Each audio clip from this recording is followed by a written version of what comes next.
Fabrizio Esposito has just published his latest book, The Consumer Welfare Hypothesis in Law and Economics, Towards the Synthesis for the 21st Century. It will certainly be a highly relevant tool in the coming years for the study of consumer and competition law.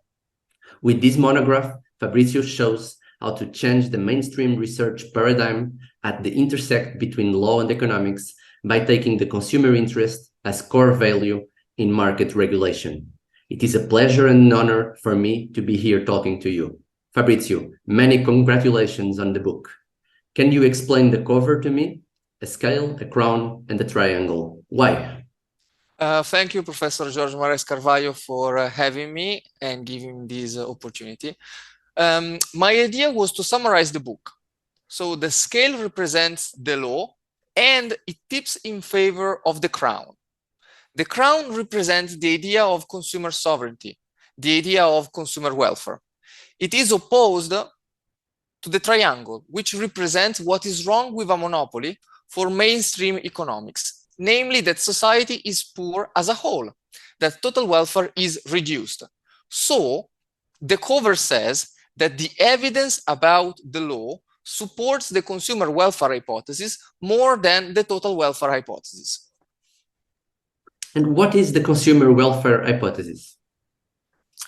The hypothesis is the following. The EU legal order is better understood as meant to allocate resources efficiently when one uses the consumer welfare standard rather than the total welfare one. This is the consumer welfare hypothesis that I tested with success in the book. Why does this hypothesis matter for consumers, policymakers, companies, stakeholders, and academics? Thanks to this book, the word makes a little more sense. It is a simpler word, a more coherent word. It is not economics versus law. It is not efficiency versus fairness. The picture that comes out of this book is one where our interests are equally recognized when we operate on the market. Sometimes we are on the receiving end. Sometimes we are on the giving end.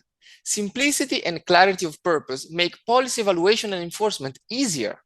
And we have a better standpoint for focuses on the really difficult issues. In a clearer framework, it is also easier for companies to commit to the rules they have to respect. What is the innovative part of your book? Honestly, I do not know. In the sense that, to me, each chapter says something new, which will be particularly thought-provoking for a particular audience. So, for example, chapter 1 urges the recent law and political economy movement not to do without the idea of efficiency. Chapter 2 gives a different definition of allocative efficiency, a foundational concept for economic analysis. And chapter 3 shows that this definition has a glorious place in the history of an economic thought. That's a big point.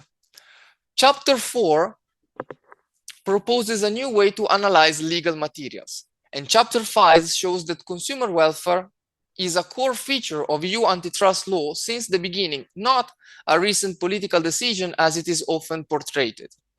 Chapter 6 hits hard the idea that the EU instrumentalizes consumers. How can we say that consumers are instrumentalized if the whole machine is meant to work for them?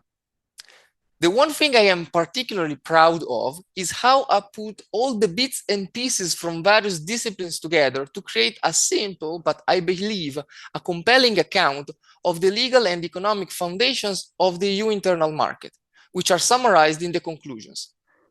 And these foundations are about consumer welfare. Very interesting. Thank you so much, Fabrizio. Best wishes for the book and for the consumer welfare hypothesis. Thank you so much, Jorge. And thank you all for listening.